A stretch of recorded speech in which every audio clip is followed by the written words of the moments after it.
So hello everyone. আজিৰ পৰা মই এটা সকলোলৈকে হিষ্ট্ৰী সিৰিজ এটা লৈ আহিম আৰু য'ত মই ইণ্ডিয়ান হিষ্ট্ৰীটো একদম ষ্টাৰ্টিঙৰ পৰা শিকাম আৰু য'ত আমি সোৰ্স হিচাপে ইউজ কৰিম ষ্টাৰ্টিঙত 6, 7, 8 ৰ এনচিইআৰটি বুক এণ্ড তাৰ পিছত আমি ইউজ কৰিম লুচেন। So everyone মোৰ লগত সকলোৱে যেন এই হেণ্ড ৰিটেন নোটছটো চাই যায় আৰু বুজি যায় তাৰ পিছত যেন সকলোৱে ইয়াত এই নোটছটো সকলোৱে যেন বহিত লিখি লয় আৰু মই ইয়াত যদিও ইংলিছ আৰু হিন্দীত লিখিম তথাপিও মই অসমীয়াত বুজাবলৈ ট্ৰাই কৰিম। যদি বুজি নাপায় দেন সকলোৱে মোক কমেণ্ট বক্সত জনালে হ'ল। আৰু আজি যিহেতু ফাৰ্ষ্ট ক্লাছ সো আমি ষ্টাৰ্ট কৰিম what, where and when. Okay, so history কি হয়, ক'ৰ পৰা ষ্টাৰ্ট হৈছে আৰু কেতিয়াৰ পৰা হৈছে। সো আমি যদি ফাৰ্ষ্ট হিষ্ট্ৰী চাব যাওঁ দেন আমি যদি ইয়াত 0 বুলি ধৰা হয়, যদি এইটো নাম্বাৰ লাইন ধৰা হয়, ইয়াত যদি 0 থাকে এইফালে থাকিব পজিটিভ, এইফালে থাকিব নিগেটিভ, ঠিক আছে। সো ফাৰ্ষ্ট এইটো হৈছে 1 AD আৰু ADৰ ফুল মিনিং কি হ'ব, এনো ডমিনি। এইখিনি একচুৱেলি অলপ চলপ জানিব লাগে কিন্তু ইমানো ইম্পৰ্টেণ্ট নহয়, সেইকাৰণে মই অলপ স্পীডত কৈ যাম। সো ইয়াত एडी कार जन्म হৈছিল ঈসা মহিষ का जन्म हुआ था 1 AD में, इट मीन्स एनो डोमिनी में। ओके, और এইফালে আছে ডিক্ৰিজিং য'ত নেকি কি আমাৰ 100 BC, সো 300 BC, 200 BC এনেকে কি হৈ থাকে, যিমানে আগলৈকে যাব এইটো ডিক্ৰিজিং হ'ব। ইয়াতে কিন্তু এইটো একচুৱেলি আপোনালোকে মাইনাছ বুলি ধৰি ল'ব পাৰে, ঠিক আছে। আৰু BCৰ ফুল ফৰ্ম হৈছে বিফৰ খ্ৰীষ্ট। ओके, बिफोर ख्रीस्ट मीन्स যীশু খ্ৰীষ্টৰ জন্মৰ আগৰ টাইমখিনি, ঠিক আছে। আৰু এইখিনি হৈছে ঈসা মহিষৰ টাইমখিনি আৰু এইফালে হ'ব এনো ডমিনি আৰু এইফালে মানে মই কৈ আছোঁ ফাৰ্ষ্ট আমি এইটো চাওঁ। আৰু আজিকালি BC কিন্তু কিছুমান যদি চাব যোৱা যায় BCE বুলিও লিখা হয় আৰু এইটো কি বুলি কয়, বিফৰ কমন এৰা, আৰু BP বুলিও লিখা হয় বিফৰ প্ৰেজেণ্ট। ওকে, সো ইয়াত যদি চাব যোৱা যায় 100 BC, ওকে, তাৰ পিছত হ'ব লাগে 200 BC, বাট ইয়াতে উলোটাটো হয়, ইয়াৰ আগত হ'ব 200 BC, তাৰ আগত হ'ব 300 BC। ইট মিনছ 100 BCৰ পিছত কি হ'ব পাৰে, হয়তো 50 BC, তাৰপিছত 60, তাৰপিছত 40, 10, 0 মিনছ 1 AD আহিব। আকৌ দেন ইয়াৰ পৰা ষ্টাৰ্ট হ'ব 1 to 100 AD, 200 AD, 300 AD, মানে এইফালে ইনক্ৰিজিং হৈ যাব আৰু য'ত নেকি আমি এইফালে আহি আছোঁ।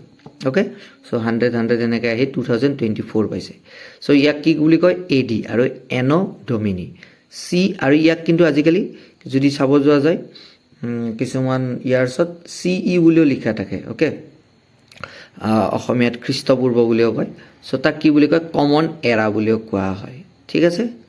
সো তাৰপিছত আমি ষ্টাৰ্ট কৰিম division of history. So division of history, এই হিষ্ট্ৰীটোক কেইটা ভাগত ভাগ কৰা আছে, দুটা। On the basis of source, okay, on the basis of source, কিছুমান সোৰ্সৰ বেচিছত ভাগ কৰা হৈছে, on the basis of time আৰু টাইমৰ বেচিছতো ভাগ কৰা হৈছে। সো সোৰ্স আমি চাবলৈ যাওঁ, সোৰ্সত কি কি আছে, এটা আছে pre history.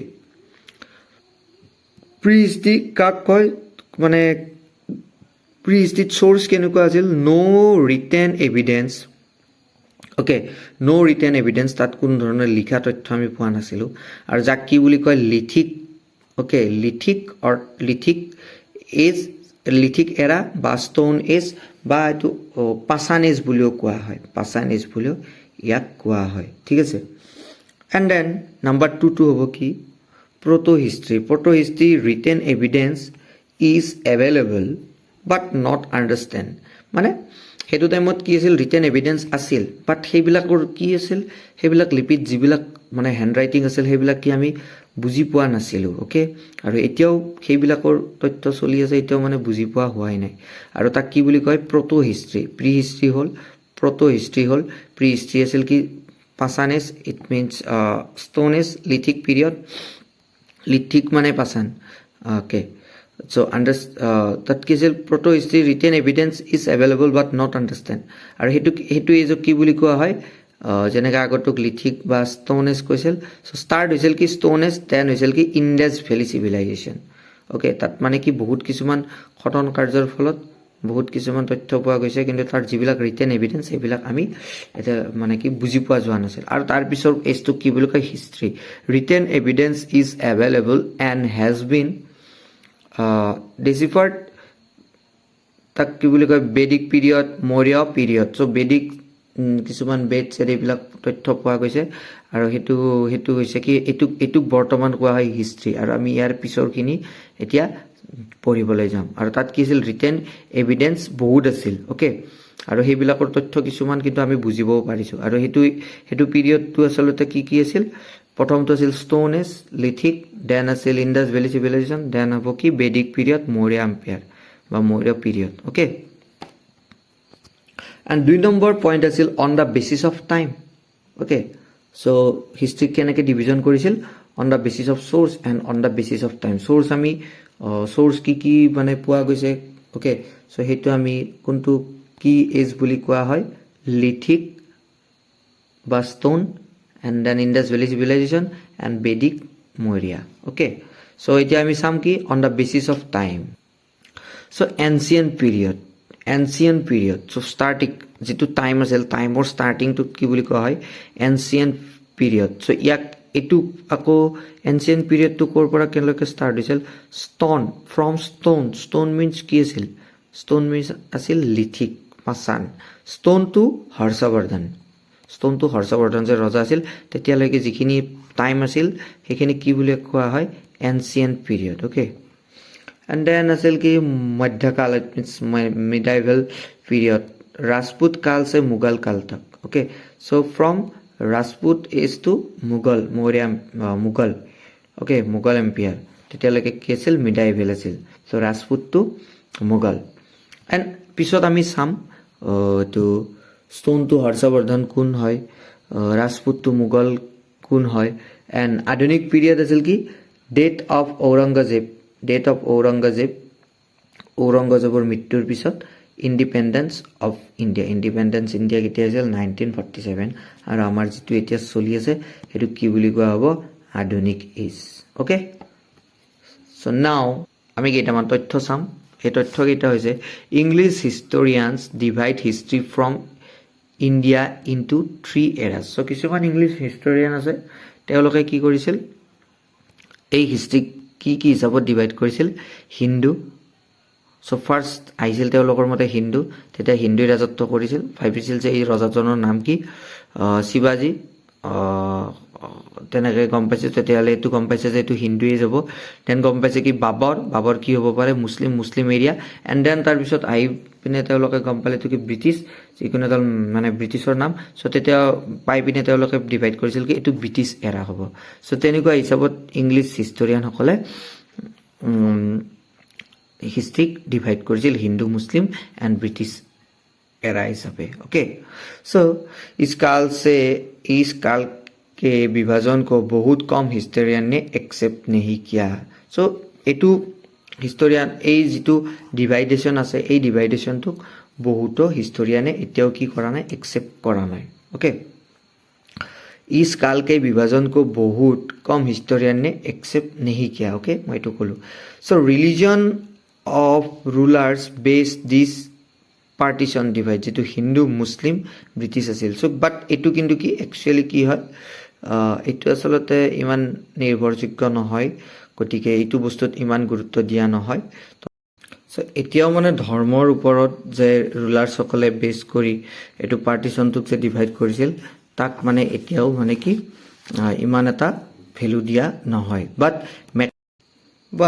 maximum historian determines the partition of historical periods on the basis of economic and social changes okay so maximum historians hai je partition divide hoise so economic aro social changeor uporot bhitti kori he tar divider uporot mane তথ্য বিলাক ডাঙি ধৰিছিল মই ইয়াত বুজাই থকা লাইনবোৰ সকলোবোৰ মই তাৰ পৰাই তুলি লৈছো এনচিইআৰটি ক্লাস 6 7 8 ৰ হিষ্ট্ৰী পাৰ্টৰ পৰা ওকে সো মই ভাবো বেসিকৰ বাবে এইখিনি বহুত বেছি কাম দিব সো নেক্সট চাম আমি importance of history So history importance কি আছে? So it is a chronological study of our past events. Yes. So chronological মানে কি হয়? এটা মানে কি serially, okay, serially study code কৰা হয় হিষ্টৰীত, আৰু চ' আমি সেই চিৰিয়েল ষ্টাডিটো ক'ৰ পৰা গম পাওঁ? এই হিষ্ট্ৰীৰ ষ্টাডিৰ পৰাই গম পাওঁ। অ'কে, আৱাৰ পাষ্ট ইভেণ্টছ, আমাৰ আগতে হৈ যোৱা একদম মানে লিথিক এজৰ পৰা মডাৰ্ণ এজলৈকে। Okay, lithic means stone age, তাৰপিছত আহিল কি? Indus valley civilisation, then history. Okay, then those who study the past are called the historians. Okay, so those who study the past, যোনে আগৰ তথ্য পঢ়িছে তাকে কি বুলি কোৱা হয়? ষ্টাডি কৰিছে তাকে হিষ্টৰিয়ান বুলি কোৱা হয়। অ'কে, চ' হিষ্টৰী ফলত এইটো চাওক, ভৌতিক অৱশেষ, চিক্কে, অভিলেখ, পাণ্ডুলিপিয়া, সাহিত্যিক स्रोत मीन्स सोर्स, विदेशी विवरण इत्यादि से प्राप्त करते हैं। इनके लिए प्राय स्रोत शब्द का प्रयोग करते हैं। इट मीन्स এই সোৰ্সবোৰ, হিষ্ট্ৰীৰ সোৰ্সবোৰ ক'ৰ পৰা লৈছে? সেইটো হৈছে ভৌতিক অৱশেষ, অ'কে, সিক্কে, কইন্স, অভিলেখ, পাণ্ডুলিপিয়া, সাহিত্যিক স্ৰোত, বিদেশী বিৱৰণ ইত্যাদি से प्राप्त करते हैं। অ'কে, চ' ইয়াৰ বিষয়ে মই তলত ভালকে বুজাই দিম বাৰু। চ' ইয়াৰ পিছত চাওঁ, এইটো very very important topic, origin of the words India. আৰু এই টপিকবোৰ চিটেট আৰু এনি কম্পিটিটিভ এক্সামৰ বাবে ভেৰি ভেৰি ইম্পৰ্টেণ্ট। যিসকলে চিটেট SST লৈছে তেওঁলোকৰ বাবে ভেৰি ভেৰি ইম্পৰ্টেণ্ট, আৰু যিসকলে যিকোনো কম্পিটিটিভ এক্সাম ADRE হওক বা যিকোনো এক্সামৰ বাবে বেছি বহুত ইম্পৰ্টেণ্ট হয়। গতিকে চাই গ'লে হ'ল। Origin of the word India, okay, ইণ্ডিয়াৰ শব্দ, আমাৰ যে দেশখনৰ নাম ইণ্ডিয়া, চ' ইণ্ডিয়াৰ তথ্য ক'ৰ পৰা পোৱা গৈছিলে এতিয়া আমি চাম। The word of India comes from the Indus, okay, which is called the Sindhu in Sanskrit. Sindhu নদী যে আছিল তাৰ পৰা হোৱা বুলি কৈছে। এণ্ড দেন চাওক, 2500 years ago, the Iranian and Greeks called Sindhu. Okay, তেওঁলোকে 2500 বছৰ আগত ইৰাণিয়ানসকলে আৰু গ্ৰীকসকলে ইণ্ডিয়াক কি বুলি কৈছিল? সিন্ধু বুলিও কৈছিল।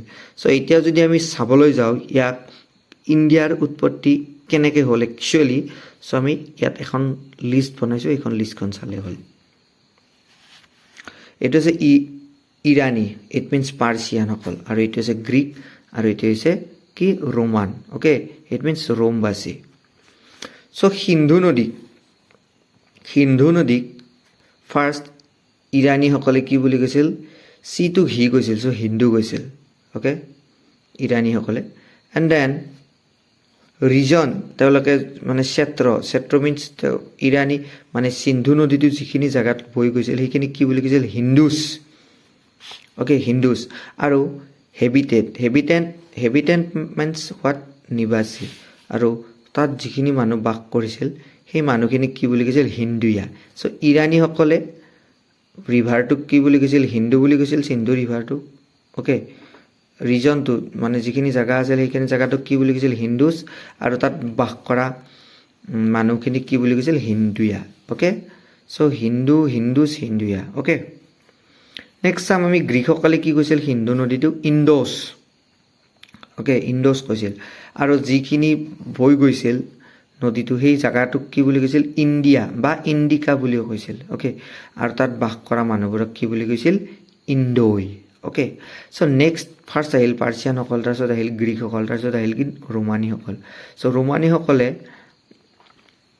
ৰোমানীসকলে সিন্ধু নদীক কি বুলি কৈছিল?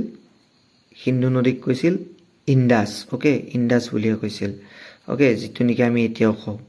তাৰপিছত সিন্ধু নদী বৈ যোৱা সেই ক্ষেত্ৰখিনি কি বুলি কৈছিল? ইট মিনছ ৰিজনটোক কৈছিল ইণ্ডিয়া, অ'কে। এণ্ড হেবিটেণ্ট মিনছ তাত বাস কৰা নিবাসী, তাত বাস কৰা মানুহখিনিক কি বুলি কৈছিল? Indian, okay. চ' তেনেকৈ আমাৰ ইণ্ডিয়াৰ নামটো কি হ'ল? উৎপত্তি হ'ল। চ' ইণ্ডাছ, ইণ্ডিয়ান, অ'কে। চ' এইটো হৈছে এতিয়া চলি আছে অ'কে বাট সকলোৱে এই তিনিটাই মনত ৰাখিব লাগিব হিন্দু হিন্দুজ হিন্দুয়া ইণ্ডোজ ইণ্ডিয়া ইণ্ডিকা ইণ্ডোই ইণ্ডাছ ইণ্ডিয়া ইণ্ডিয়ান চ' এতিয়া বুজি পালে নিশ্চয় সকলোৱে যে origin of the word of India so' ইণ্ডিয়াৰ উৎপত্তি কেনেকৈ হ'ল আমাৰ দেশখনৰ নাম যে ইণ্ডিয়া সেইটো কেনেকৈ হ'ল চ' ইয়াৰ আগত যে মই কিছুমান চ'ৰ্চৰ কথা কৈছিলোঁ সেই চ'ৰ্চবোৰ ইয়াতে মই ধুনীয়াকৈ লিখি দিছোঁ আৰ্ক'লজিকেল এভিডেন্স মানে পুৰাতত্ত্ব বুলি কয় চ' য'ত আছিল কি ইনস্ক্ৰিপশ্যন আছিল অভিলেখ অ'কে প্ৰশস্তি অ'কে কইন্স মুদ্ৰা মনুমেণ্ট স্মাৰক বিল্ডিং ভৱন ষ্টেচু মূৰ্তিয়া অ'কে চ' এইবিলাক আছিল আৰ্ক'লজিকেল চ'ৰ্চ দেন লিটাৰেচি চ'ৰ্চ আছিল কি মেনুস্ক্ৰিপ্ট যাক কয় পাণ্ডুলিপি আৰু পাণ্ডুলিপি কি হাতে লিখা হয় এই কুৱেশ্যনটো আহে পাণ্ডুলিপিবোৰ কিহেৰে লিখা হাতে লিখা ধৰ্মগ্ৰন্থ স্ক্ৰিপচাৰ্ছ সমসাময়িক গ্ৰন্থ লৌকিক সাহিত্য অ'কে